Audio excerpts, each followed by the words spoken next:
Le voilà Malina Yoda.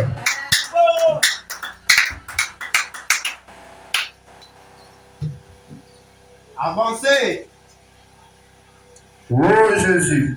Oh Jésus. Ce qui a été prophétisé par Esaïe le prophète. Le peuple de Zaboulon et de Nephtali, de la contrevoisine de la mer, du pays au-delà du Jourdain, de la Galilée de la Joncture, ce peuple assis dans le ténèbre, il a vu une grande lumière.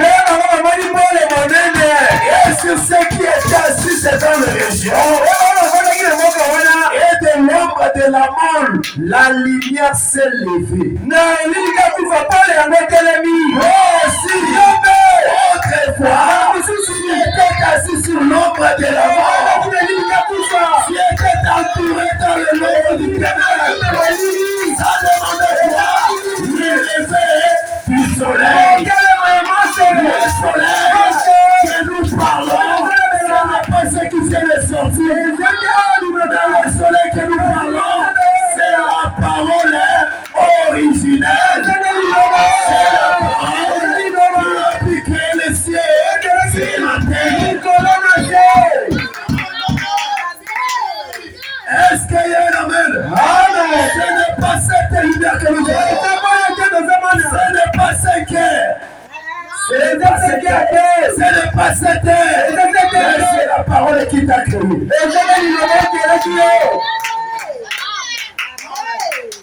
Ce peuple aussi, était assis dans le ténèbre.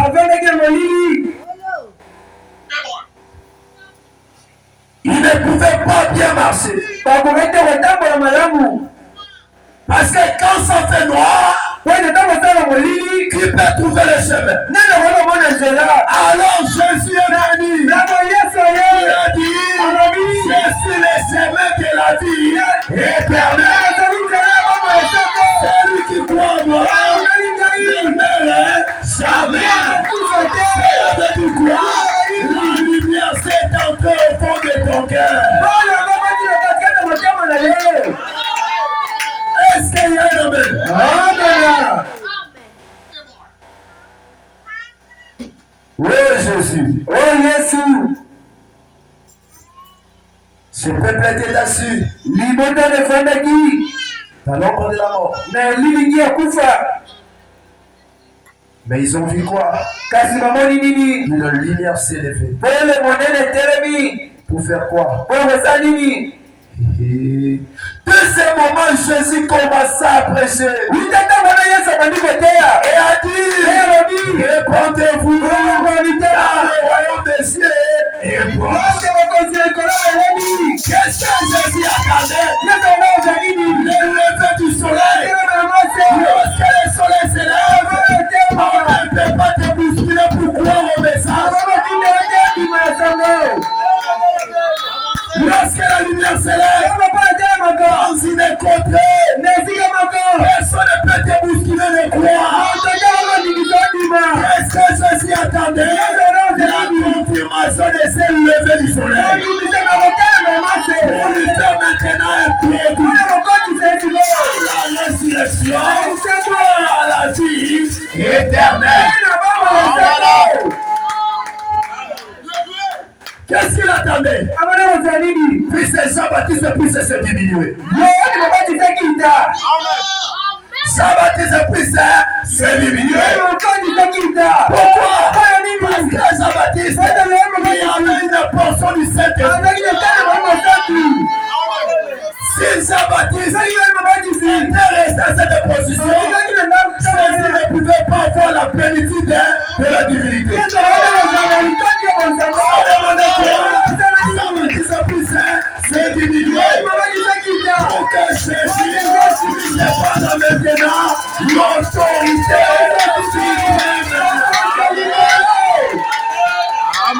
est-ce qu'il y a un amen? Jésus habité corporellement la plénitude de la divinité. Jean-Baptiste Christ. Cela veut dire quoi? Il était l'étoile brillante du matin. L'étoile brillante du matin annonce qu'elle arrivait du grand soleil. Prenez-moi la main que je puisse il était l'étoile brillante du matin. Il annonçait la venue du grand soleil. Le grand soleil, c'était Jésus à la chair humaine. C'est pourquoi peut-être assis dans les ténèbres. Quand vous faisiez regarder, nos lumières s'est levée. C'est de ce moment il a commencé le péché. Répondez-vous dans le royaume des cieux. Aujourd'hui, la lumière s'est levée. C'est pourquoi les prédicateurs sont là. Répondez-vous. Est-ce qu'il y a un amen? Avec cette parole, amen, laissez-la m'a vérifier. Amen, je peux te sentir. Oui, Jésus. Oui, Jésus. Amen. De ce moment-là, j'ai commencé le péché. Notre sujet, c'est allumer la lumière. Cette lumière, c'est la parole qui est révélée comme que nous vivons. C'est le temps de le réveiller.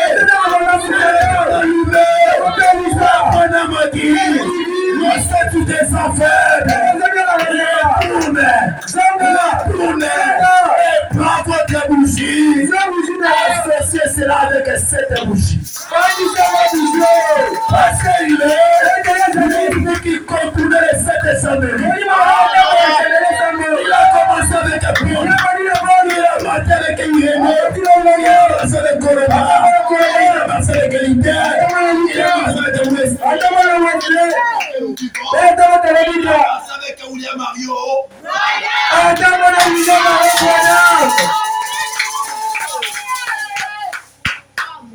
Amen.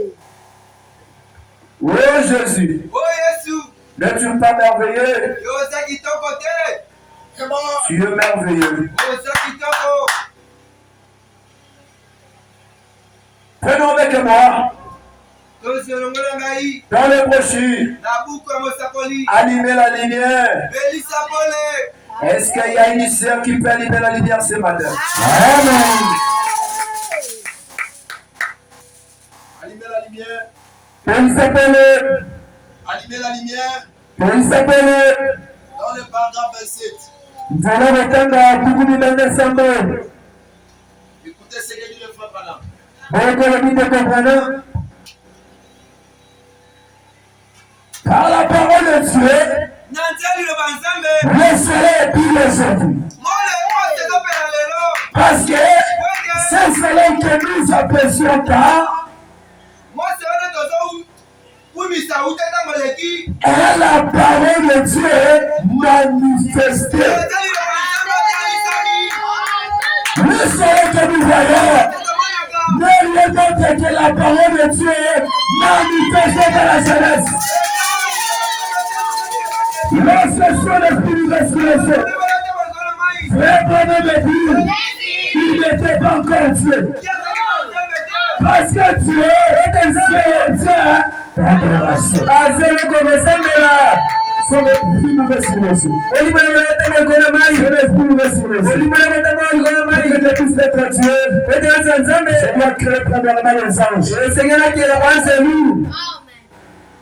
Je suivais une prédication d'un pasteur, il a dit, il y a un pasteur, il y a montré également qu'il a dit, frère Branham a conçu la Bible. Moïse est venu, tu as pris Moïse, il a montré le commencement.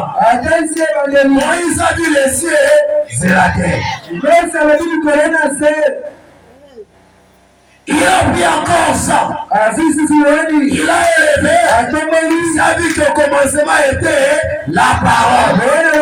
Et la parole était avec Et cette parole lui-même était Dieu. Est-ce que tu comprends? La même parole était Dieu. A été au commencement.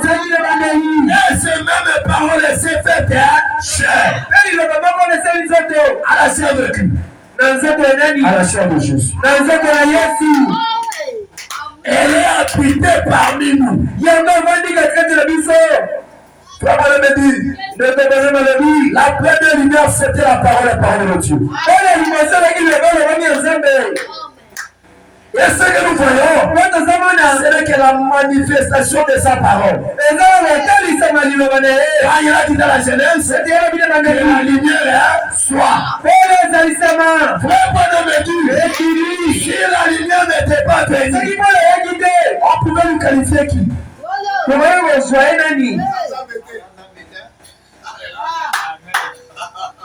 Par la parole de Dieu, vous ne serez plus aujourd'hui. Parce que ce soleil que nous apprécions tant est la parole de Dieu manifestée. Cette lumière même du soleil, nous voyons là dehors. Cette lumière, dehors, rien d'autre que la parole de Dieu quand il a dit que la lumière soit.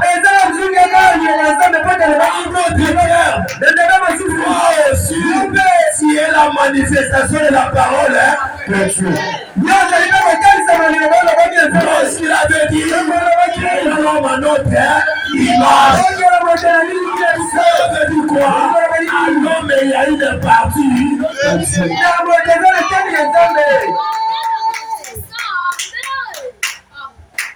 Qu'est-ce que Dieu avait dit? Qu'est-ce que sera-t-il s'il avait dit? Que la lumière soit et que la lumière n'était pas. Alors, ce n'était pas Dieu qui l'avait parlé. Quand Dieu dit que cela soit, quand Dieu dit que cela soit, cela sera. Tu as dit quoi? Je te ferai la tête, mais non la tête. Tu as dit quoi? Tu empêteras beaucoup de nations, mais tu empêteras pas. Tu as dit quoi? Je serai avec toi jusqu'à la consommation du temps. Tout est possible à celui qui croit. As-tu déjà cru? As-tu déjà cru? Tu es sûr que tu as déjà cru que la parole s'est tabernaclée à toi. Pourquoi tu perds chaque année?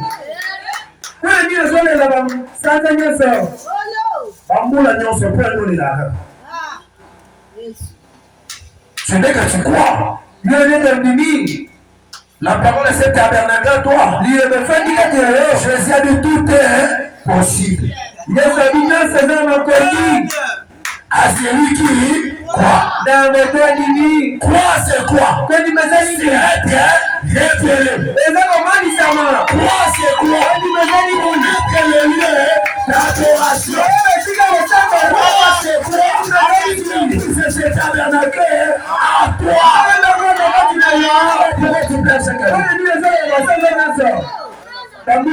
Cela veut dire qu'il n'a pas encore dit.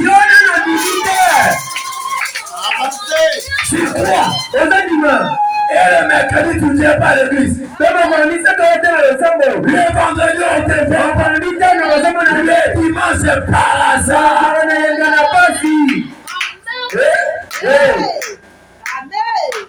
Esika bosu ya moto ezali motema na ye ezawana motema nanga ezali liloba ya tango.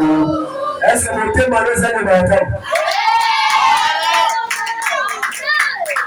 La même Bible nous a dit, là ça sera le corps, c'est là ça s'assemblera les ailes. C'est la manne. C'est la manne. La manne, son but était venu pour renforcer. Et donner du courage au peuple pour qu'il puisse commencer, continuer à marcher. Toi, tu ne manges pas la parole, ça fait des années. Comment tu auras la force de marcher? La foi vient de ce que qu'on entend vient de la parole. La parole est que vous écoutiez. Amen. Bambo ya pembera ya mwindu bagaliko bunda nanda kolenga bitumba emeradi wewe saka mingi yendo ya kolenga bitumba soko ya saka yotopo yendo ya kolenga bitumba soko ya kalioba yendo ya kolenga bitumba. Tu manges quoi de plus? Yo, les gars, ya koleka. Amen. Aie pitié de nous, Seigneur. Yo, quel c'est ma colère. Que Dieu dit que la paix sera soi. Et cela sera. Alors, nous voyons que les soleils nous apprécions en ce moment est la manifestation de la parole de Dieu prononcée dans la Genèse. La lumière soit. La lumière fit. Le même voix qui avait dit cela a dit encore, je te bénirai. Je ne sais pas si tu comprends ce que hein? La même personne te dit, je te bénirai. C'est la même personne qui avait dit que la lumière soit. Alors pourquoi tu es en train de se baloter? Oui. Est-ce que tu es là? Vous êtes là. Ça vous blesse? Oui. Vous êtes là. Amen. Oh Jésus. Le paragraphe 28. 29. Nous rendons compte que la lumière de Dieu aujourd'hui, c'est son Fils. Et le Fils, c'est la parole. Oui. La lumière aujourd'hui, c'est le Fils. Et le Fils de Dieu, c'est sa parole. Amen. Allumer la lumière. Allumer la lumière. C'est la Bible, c'est le Fils de Dieu, c'est la Bible. Il était au commencement. Étant la parole. La parole était avec Dieu. La parole était Dieu. Il est le même hier, aujourd'hui, éternellement. Comme il était au commencement, le moment que nous vivons.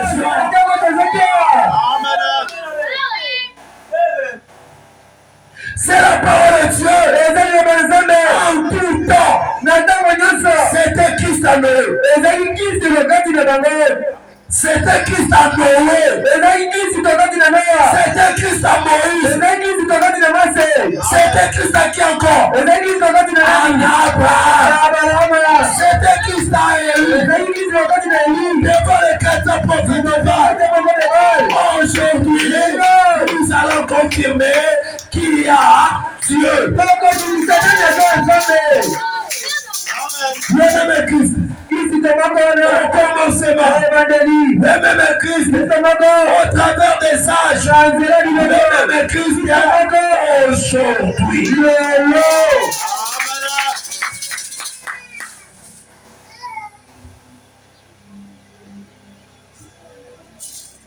Il était le Christ à Noé, Yazagi. Il était le Christ à Moïse. C'était le Christ à David. Il avait terrassé Goliath. C'était qui? Christ à David. C'était Christ. Il avait envoyé Samuel. De moindre David. C'était qui? Christ. Le 5 pierre que David avait ramassé. Il typifiait le 5 nom de Jésus.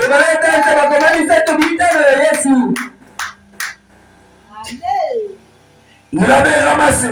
Il avait placé la sagesse. En arrivant au lieu de combat, il a pris le nom de J. Mélangé avec l'huile. Qui était la sagesse. Il a commencé à tourner ça. À tourner ça. À tourner ça. Il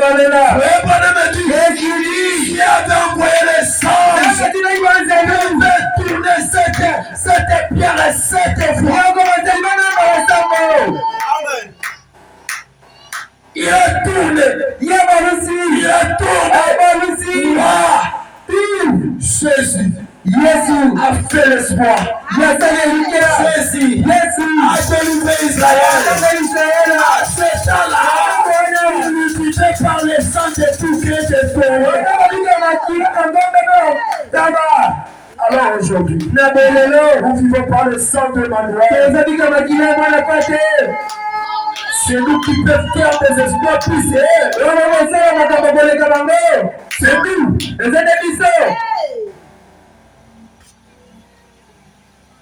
C'est le temps d'appeler sa winda.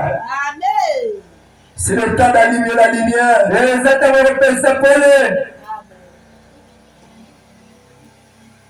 Pas 30. Aucune vie ne peut venir sans la lumière.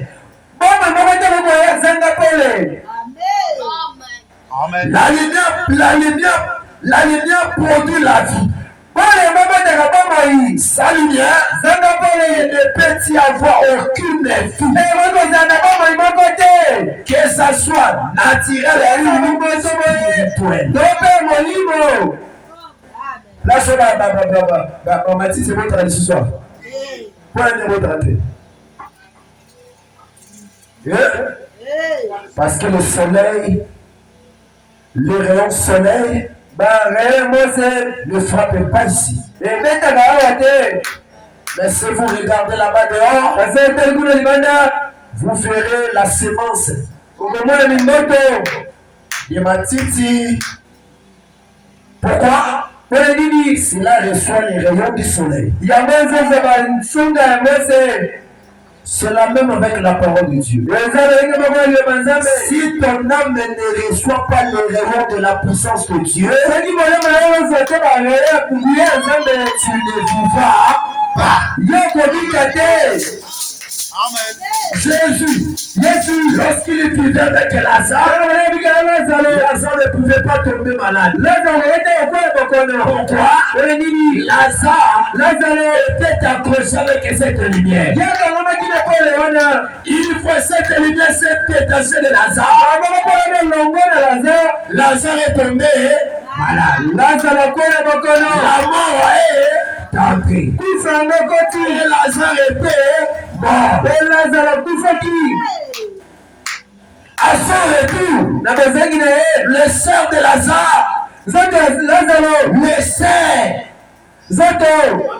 Bandeko ya basi ya Lazare, Ils ont dit, si tu étais ici, notre frère ne pouvait pas t'aider.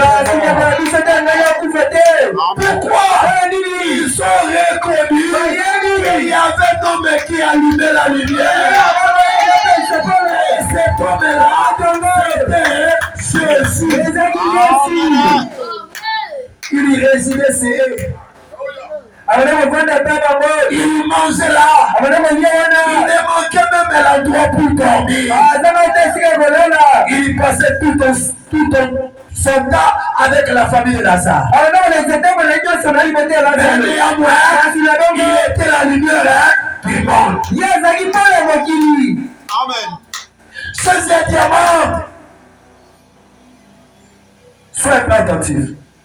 Jésus dit à Marthe, ton frère ressuscitera. On t'a dit, c'est ce qui va ressusciter au dernier jour. Jésus a regardé. La colère qui a dit son monté. Il a dit, Marthe, n'est-ce pas, je t'avais dit, c'est la résurrection et la vie. Ton frère, il va.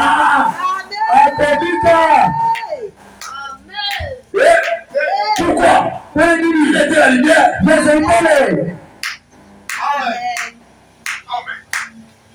La lumière, son but, c'est de donner la vie. À quoi? À quelque chose qui est mort. À des choses qui sont mortes.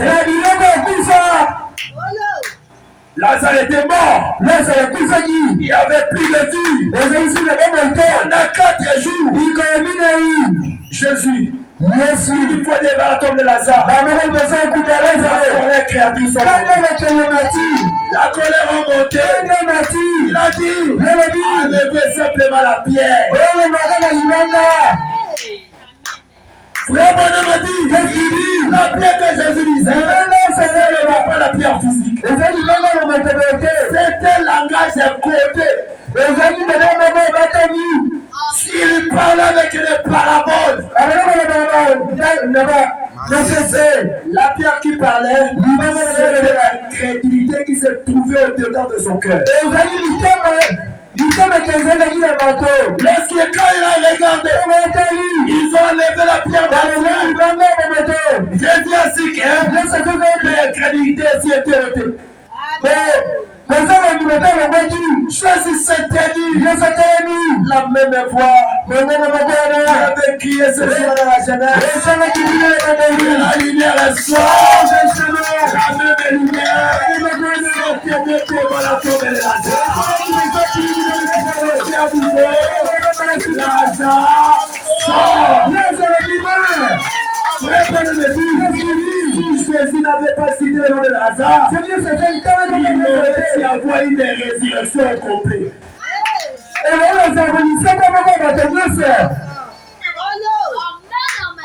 Et récemment, il avait cité le nom de Lazare. Pourquoi?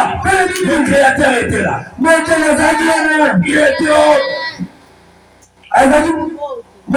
il était Dieu. Amen. Pourquoi? Tu as travaillé que 3 ans. Tu es par son amour. Il voulait se faire connaître aux hommes. Se faire révéler. Et dans cet état-là, il ne pouvait pas se faire révéler aux hommes. Il fallait quoi? Adam puisse tomber. Pour que tu puisses venir se faire révéler. Après avoir été révélé, il voulait maintenant habiter à l'homme. Prendre la prééminence sur l'homme. Et la troisième phase, il devait rétablir le royaume. Attention à ça. établir le royaume de maintenant où? Dans l'homme. L'homme puisse être dominé. L'homme puisse devenir un Dieu. Pourquoi ça quand tu as petits enfants de Dieu?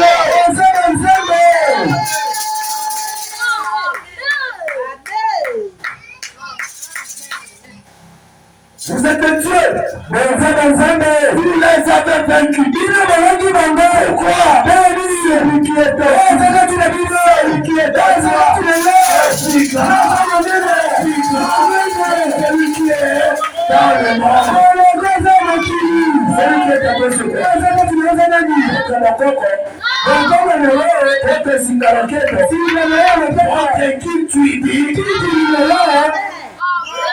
Si c'est votre petit tweet, si les petits tweets, tu vas le tourner tout le temps au monde. Et mais ça, maintenant, ça veut dire, mais pas la bâtique à terre. Pourquoi? Si j'ai lié, il faut maintenant croire. Il est délivré, c'est total. Une lumière, il s'est frappé à ton cœur. Et nous fait tous ces choses.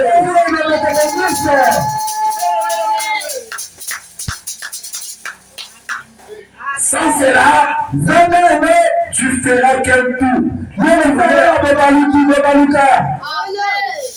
Tu ne vas pas y avancer. Pourquoi? À l'entour de toi, il n'y a que le ténèbre. Ok, de la gauche, noir. À droite, la même chose. Comment tu vas marcher? Maintenant quoi? Un homme puisse venir avec une lampe. Et c'est à ce moment-là que tu vas voir maintenant le chemin. Ça c'est là. Que tu viennes à l'église. Que tu ne viennes pas. Tu seras que la même personne.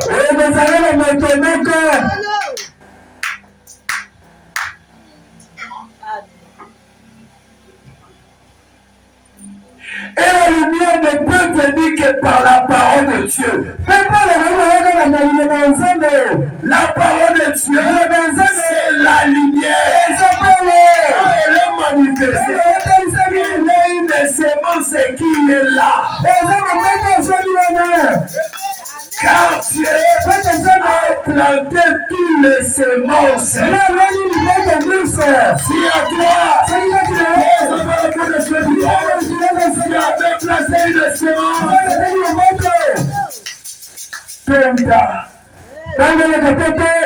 que tu puisses faire croire que ce soit un jour, cette semence aura la vie.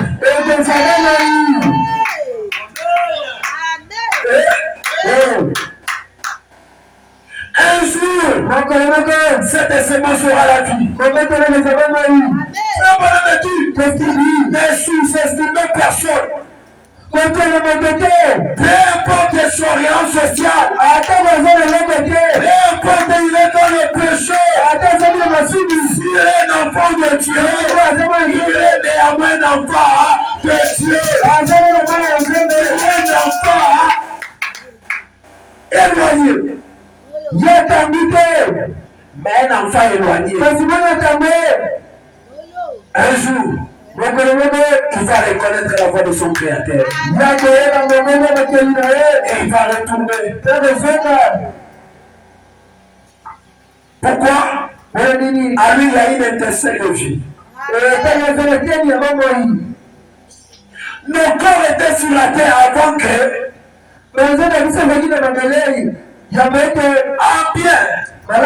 avant qu'il y ait la moindre lumière ici, toi tu étais.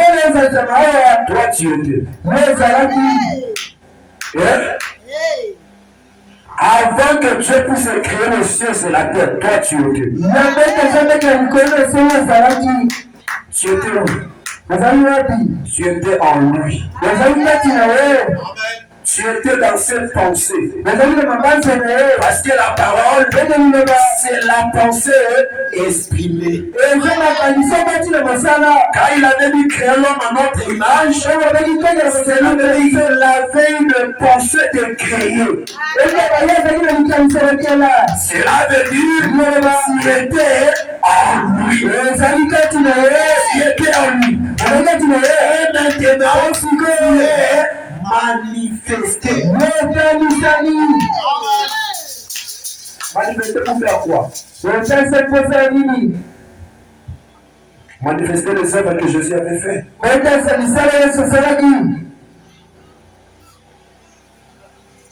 Paragraphe 33.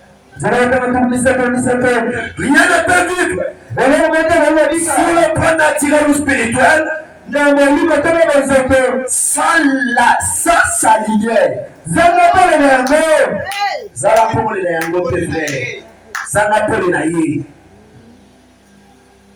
Et sa parole est la lumière de vie.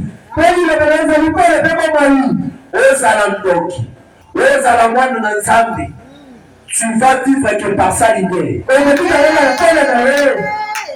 Le bagage est Simon qui m'a dit que je sauté.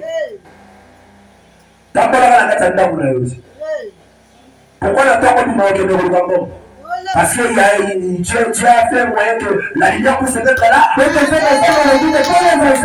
C'est pourquoi tu pars au travail. Parce que tu vois bien.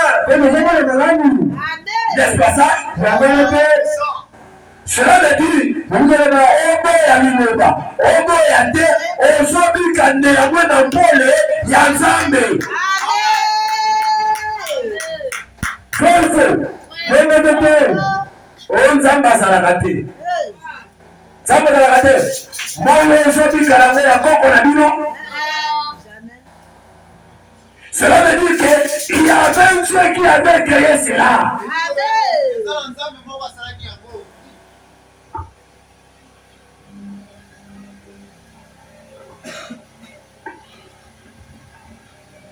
Mais quand il emploie sa lumière, quand il envoie sa lumière, il a fait connaître aux gens et qu'ensuite elle est rejetée, alors qu'elle pense à cela. Vous pensez quoi à cela? Tu envoies sa lumière et tu ne veux pas de cela. C'est comme un homme que ça fait jour et il a dit que je ne dois pas voir le soleil. Je dois rester à la maison, à ma chambre. Je ne vois pas le soleil. Je ne veux pas de cela. On va te traiter comme qui? On va te voir tuer qui? Un fou total. Moi, il me l'a dit, maman, moi, il a dit, talinga te. Na otika na ndabu, ti buke koma. Gana magana butu. Tu es qui? Ozanani. On va te considérer que tu es un fou. Puisqu'il est un fou. Alors la parole de tu dis envoyer la parole que la lumière. Tu ne veux pas recevoir cela. Je vais te considérer comme qui? La réponse est sur vos lèvres.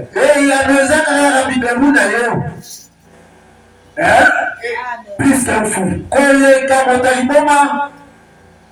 Il a envoyé la parole pour que cela puisse te conduire.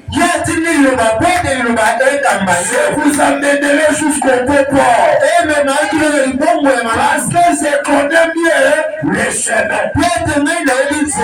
Il ne peut venir au Père, ni peut venir au Père sans passer par moi, Jésus.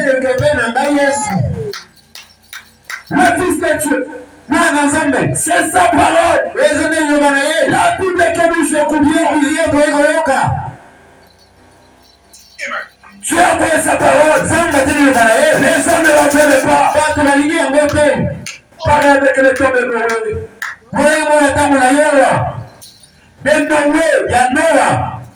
Il envoie sa lumière, Dieu quand il envoie la lumière, il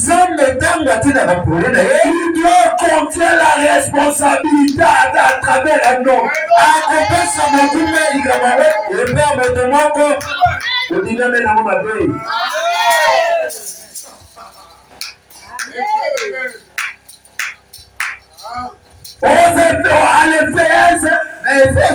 Tu avais envoyé Paul.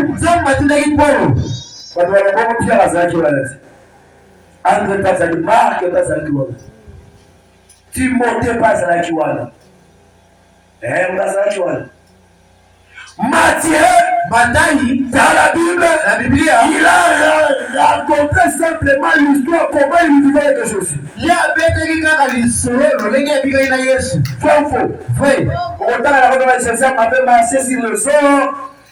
guéri le fou de Jésus. N'est-ce pas ça? C'est ça. Tu vas voir, il avait nourri 5 millions. Mais le message du temps d'Éphèse, c'était pas l'histoire de Jésus. Le message d'Éphèse, c'était quoi? Le message de la foi. Le système qui va par la foi. C'était quoi? L'ange de fondation. Et quelqu'un avait bandé lui. C'était l'âge qui devait poser le clair du commencement. Pourquoi? Il y avait un agneau. Il était immolé. Et ça fait la fondation. À cet temps-là, il était immolé physiquement.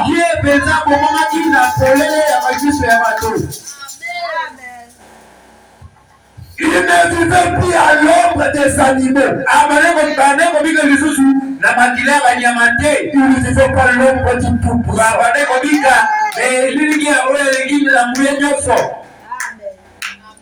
C'est pourquoi lorsque Paul s'est rencontré avec lui dans la colonne de feu, Paul a réussi sa commission. Il ne rencontrait pas des histoires. Il recevait les instructions qui venaient direct. C'est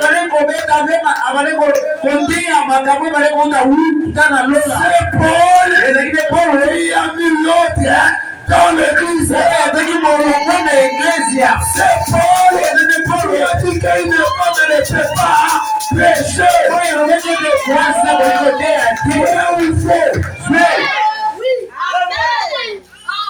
C'est Paul qui avait reçu la commission d'apporter cette lumière.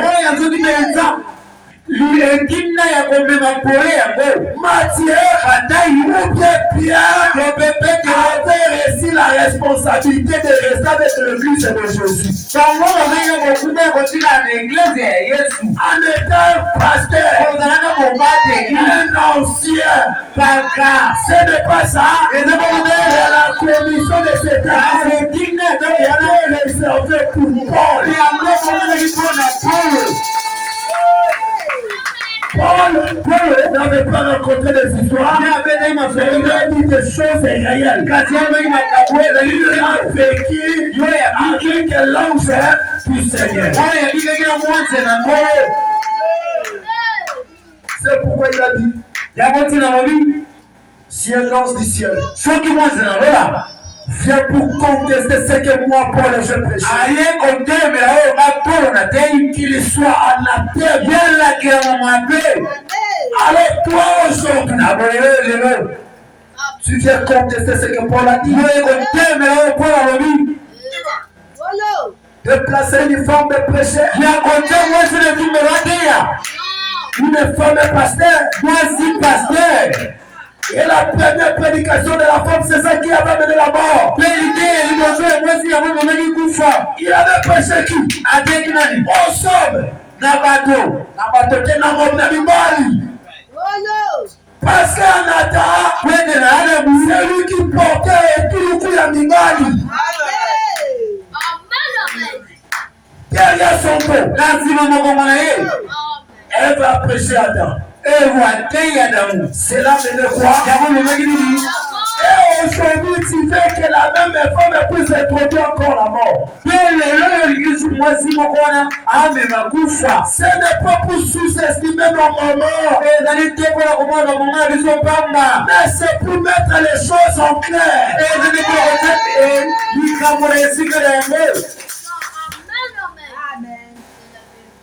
Je sais comment placer les choses. Il a dit la femme, comme tu as fait cela, tu affronteras par la douleur. Et il a regardé. Ah, néanmoins, il est quand même une créature. Toi, femme, ta semence écrasera la tête du serpent. Et cet serpent épaissira les talons. La semence de la femme, c'est Jésus-Christ. La mort était entrée par la femme. La vie est venue encore par la femme. Est-ce que tu comprends? C'est la femme qui a pas accepté ce message. Et l'ange, il avait dit que tu enfanteras un fils et que je suis. Il n'a pas douté à son cœur. Il a dit, elle me soit fait, je suis la servante du Seigneur.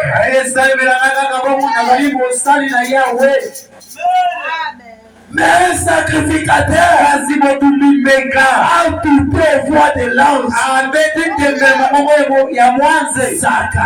Zacharie. Un sacrificateur, un prédicateur, un pasteur a douté.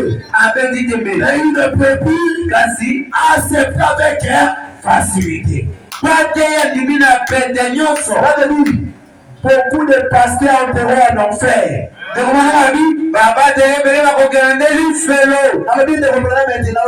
Beaucoup de pasteurs enterrés en enfer.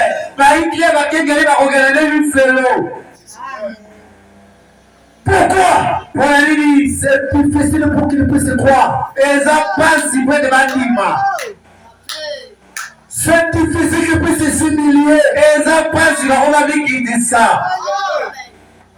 Un pasteur, 6 millions. Avec qui dit ça? Un message à l'élo.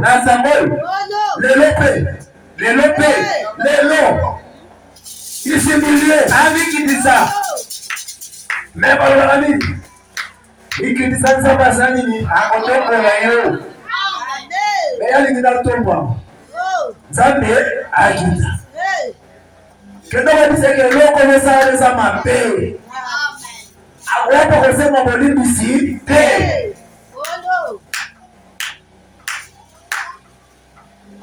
na Samuel wale biko mara swa bapona yata kose l'église pardon après c'est le commandant de chef il dit ce que j'avais dit là ce n'est pas la vérité aye penza o kana lobaki anaweza kusorote pardonne-moi olimbisa ngai bakomira que Dieu puisse nous aider.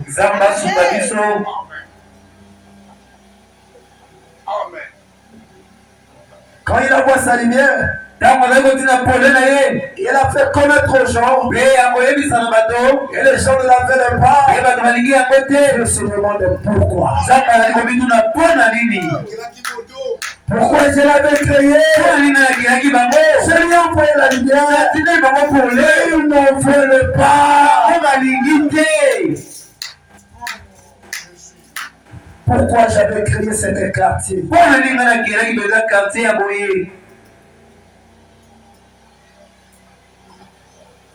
Les réalités infaillibles du Dieu vivant. Le paragraphe 60.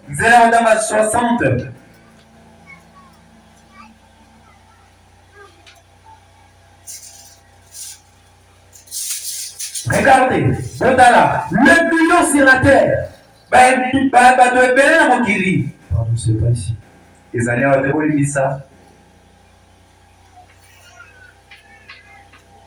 Les réalités faillibles de Dieu vivant. Pardon,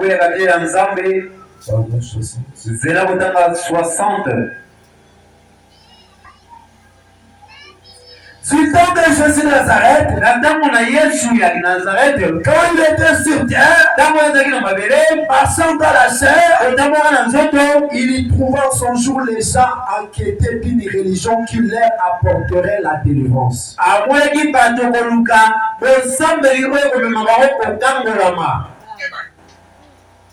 Il voulait une religion qui les délivrerait de tous leurs maux et de leurs ennemis. Et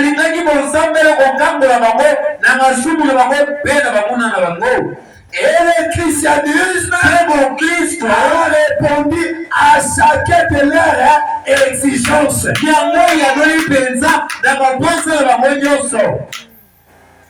Tu cherchais une religion qui va te donner la paix, la sanctification et le baptême du Saint-Esprit. Mais Dieu te l'a envoyé. C'est le message. Est-ce que tu n'es pas satisfait?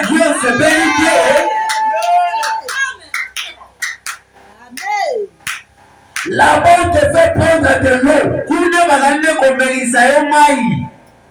25 litres. On va la bella. On va la recevoir les bonsoirs. Soit ma bella, c'est. Abelé tout melo. Que le temps à matin soit ban. Ou bien tout faire la balle d'infection. Attention. Recommandation. La seule vraie recommandation est de qui sait des éléments de la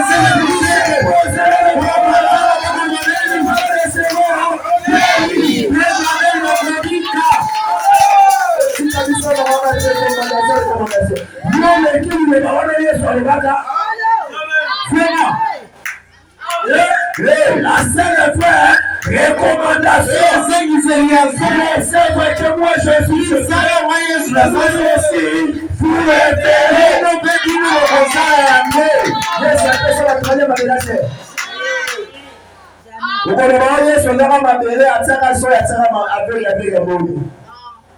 Oui, à Salarambo.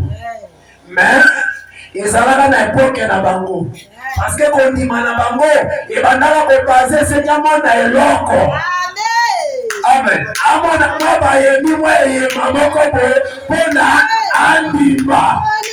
Mais Jésus a dit, attends, on ne pas pour te croire. Et c'est mon amour à mon hyper quasi animi.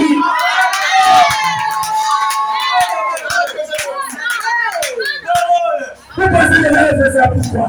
Aujourd'hui tu peux imiter cela. Plus qu'un de crédit. Les gars de gens qui condiment. Oyakane na bakiti. Sombera na bakiti église. Yakana bakantine rouge. Okolala na serre. Une semaine tolo na serre.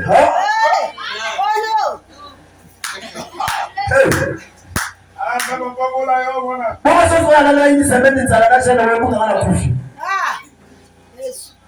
Moment de la gale wabika. Parce que vous soyez dans cette voiture camarade. Wana batasobe la bonne la retina hôpital kana mwana watu na permanence. Na kasa di 4 matisa mwana watu bangomba. Wana kufa kate akufi on dit basilika reporté par faire plainte. Bakana kete bakangiye. Même le frère Branham a dit qu'on est Branham. Il prie avec les malades.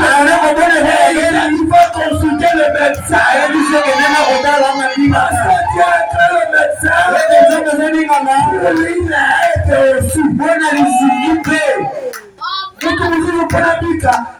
on a tenté à la même injection.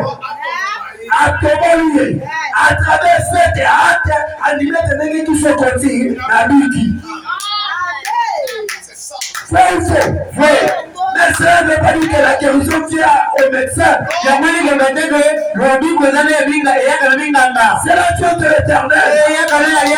C'est une moyen aussi de croire. Opération. Quand on a malade dans le salut, tu crois et je crois. Tu vas voter mon dimanche.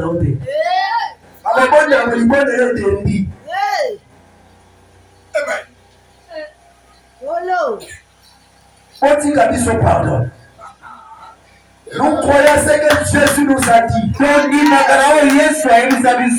Pierre, Pétero, Paul n'avait pas fait cela.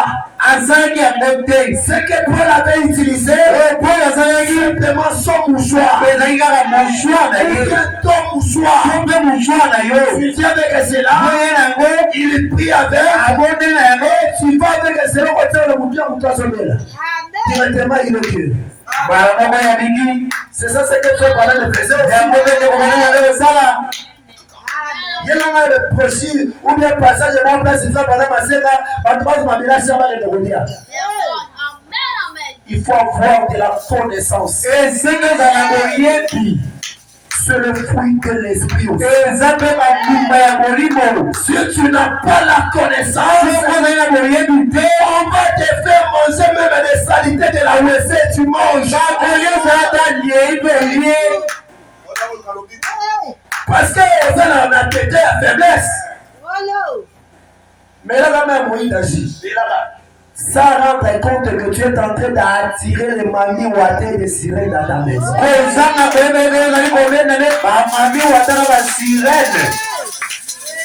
Oh, qui avait créé de l'eau. Il avait créé de l'eau. Il avait créé de l'eau. Et c'est bien lui qui l'avait créé. Mais c'est bien lui aussi qui avait créé Lucifer. Ce n'est pas lui. C'est lui qui a créé Satan. Vous pensez que Dieu est l'ennemi de Satan?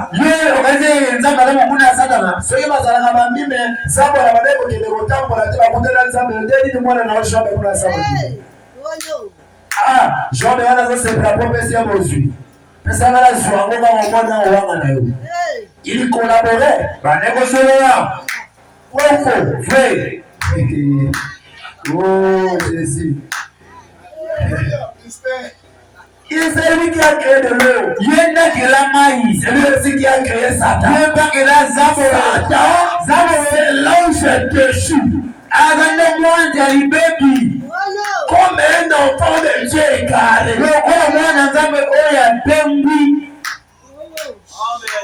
Mais son égarement, on va lui amener à la repentance sincère.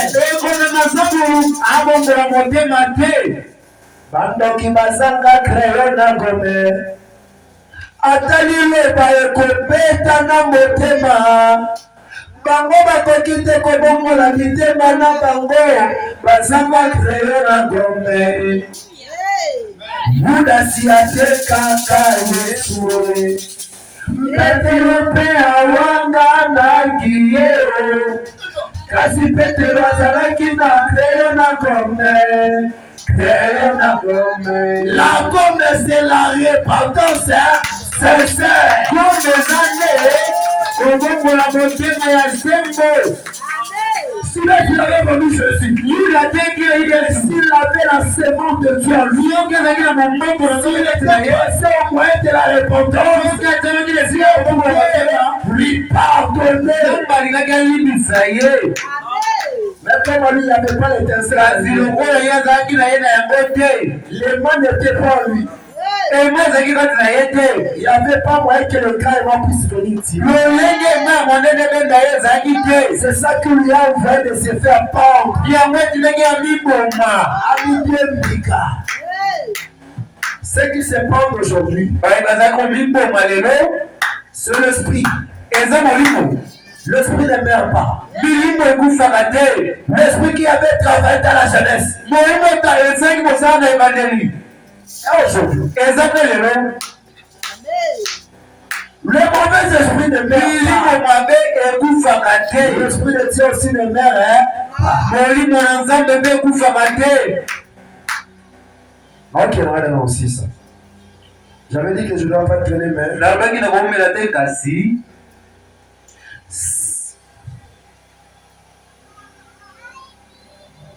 c'est à peu près la même chose aujourd'hui.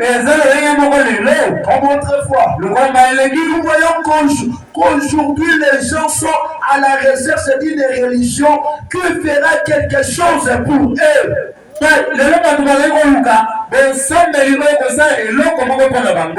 Qui leur apportera une certaine réalité et le vrai. Et authentique que le christianisme relève chacun de ces défis.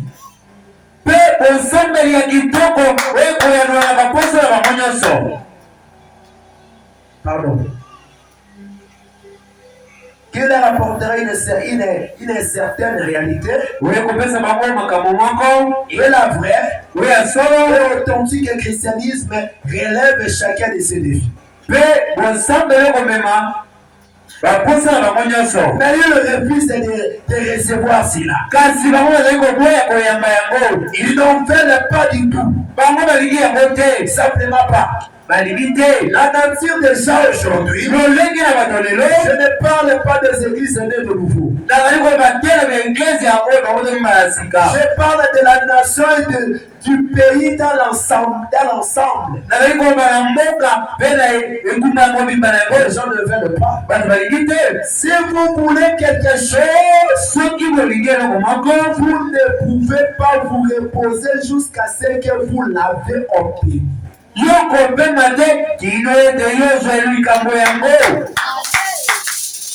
C'est ça ce qu'on appelle la foi. Abraham avait enduré en attendant l'accomplissement de la promesse. La Bible dit, il ne douta pas l'incrédulité. Mais quand nous regardons, qu'est-ce que nous voyons? Une femme encore.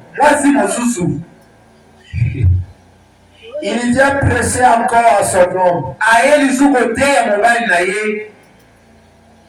d'introduire la polygamie. Tu peux prendre Agar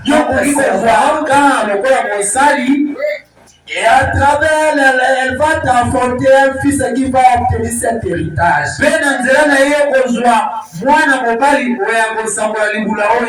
la promesse de Dieu tarde. Ce n'est pas la prédication. Des fois, amener des échecs. Abraham n'est pas Ndimi. Mais la Bible dit il ne douta pas incrédulité. Pourquoi le témoignage divin a effacé toutes ces erreurs? Il peut donner aux armées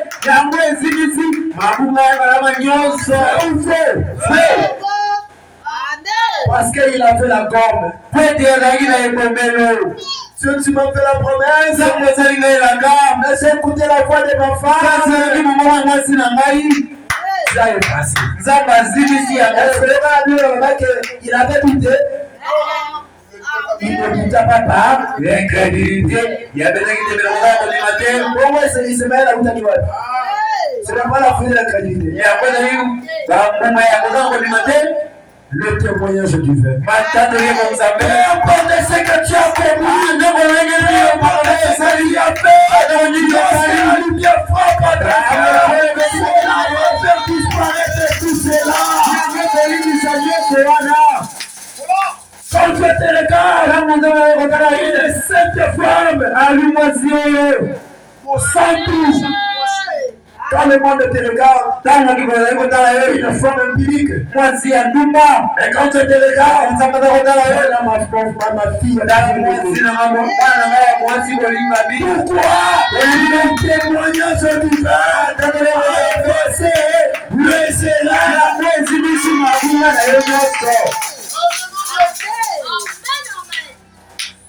C'est ça ce qu'il avait fait avec Abraham.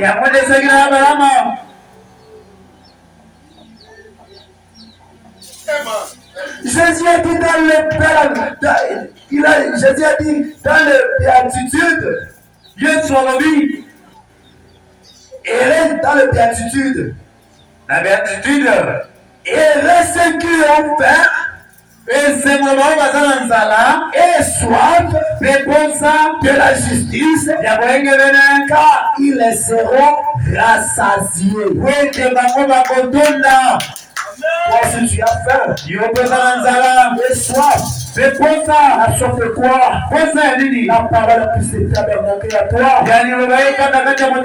Parce que sans Dieu, tu ne pourras rien faire.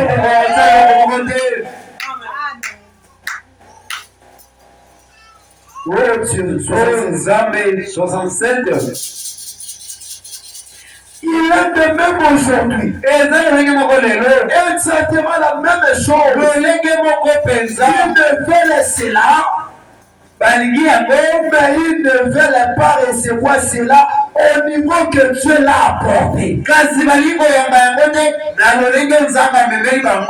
C'est la seule manière que Dieu a de l'apporter. C'est la même manière que tu as porté le message. Ça on a vraiment ma casa wa. La tamo tuna mebi na ngate. Kaba jipe kombo la kabalabala. C'est la manière que Dieu l'a habillé. Comme on a donné Jésus dans la crèche des animaux.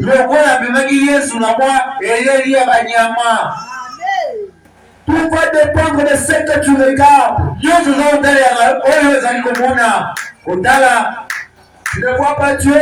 Ou bien tu vois la futilité. Qu'est-ce que tu vois? Vous ne voyez pas Dieu. Qu'est-ce que tu vois? Vous ne voyez pas que le gerbes est agité.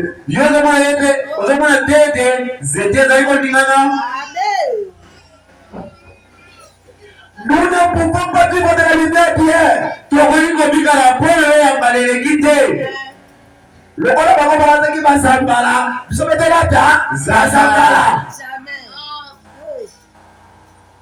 nous ne pouvons pas vivre de la lumière d'hier. Les choses qui passaient, nous ne savons rien. Les choses ont passé. Ils utilisaient leur culture.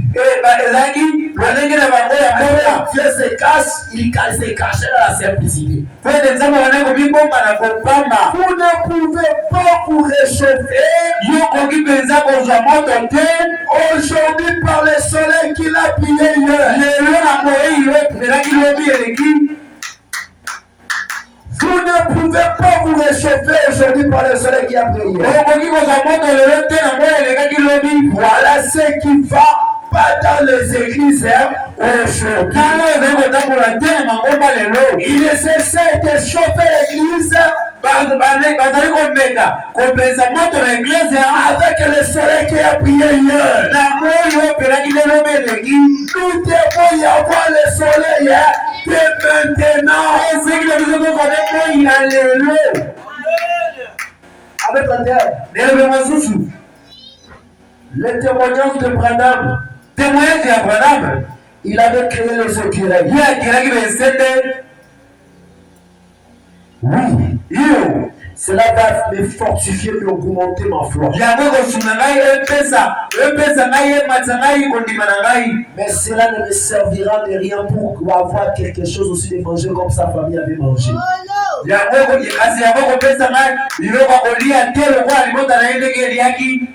Moi aussi, je dois faire la même chose. Lorsque ma foi s'est augmentée, je connaissais aussi la parole.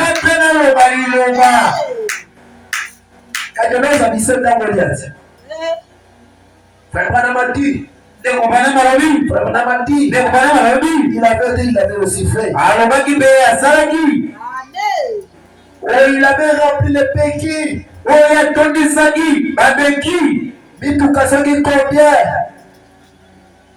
C'est la confirmation de son ministère. Est-ce que le même Dieu qui a le travail qui prend même mort? Alors, où est la manifestation de votre ministère?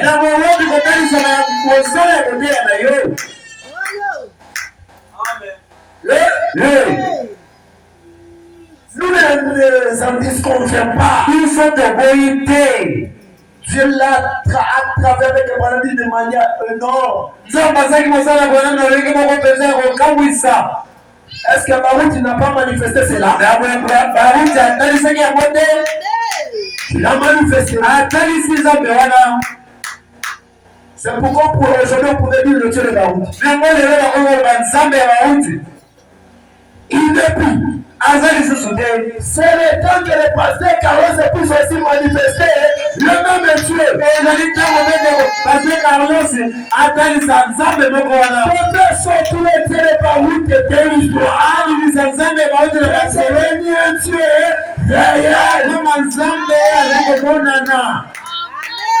C'est la même chose de ce que ça, ce qu'il peut faire revient. Tu peux sortir les Dieu qui était avec Abraham. Tu es devenu un Dieu réel.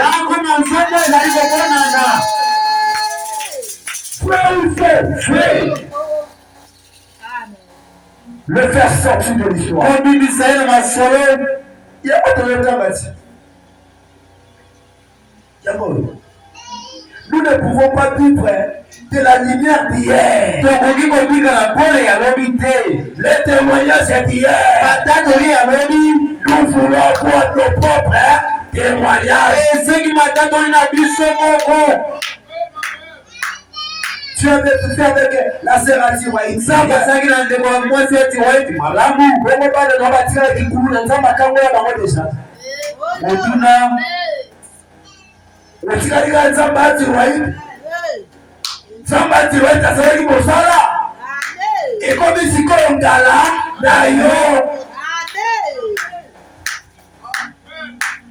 Pourquoi? Nous vivons contre la restauration de la épouse. Nous vivons au temps où la foi du Père doit être restaurée. Il a dit quoi? Je restaurerai tout ce que le Gaza avait détruit.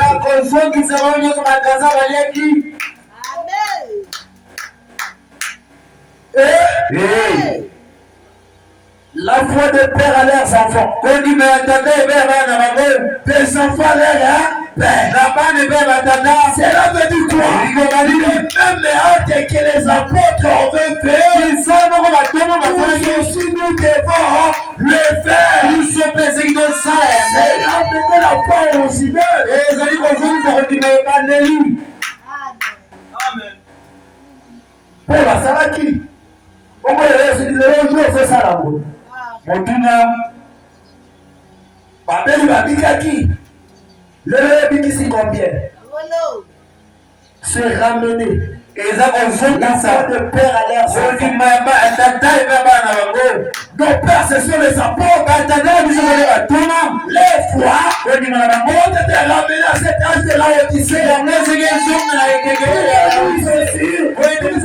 manifesté le Dieu des apôtres. Pourquoi? Tout a été déjà révélé. Nous vivons autour de la paix. C'est le 7e mois, c'est l'heure de la paix de la Jéhovah. Là qui clôture. À la voix du 7e ange. Na Mungu wa mwanzo la sambo. On lui sonnera de la trompette. Le mystère de toi être révélé. Qu'est-ce que nous attendons encore? Ce n'est que le départ.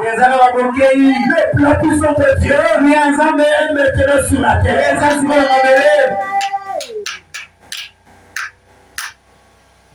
Vous pensez que la puissance de Dieu? La puissance de Dieu marche avec toi. La puissance de Dieu est dans son église. Le corps de Jésus, c'est ce qu'elle a en train d'intercéder pour les saints.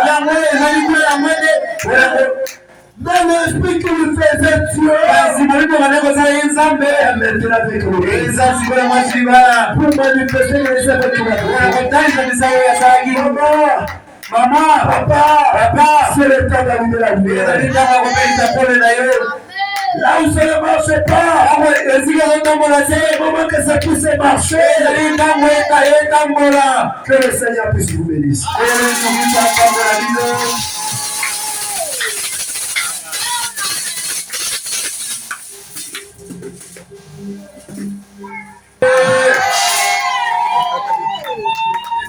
La joie.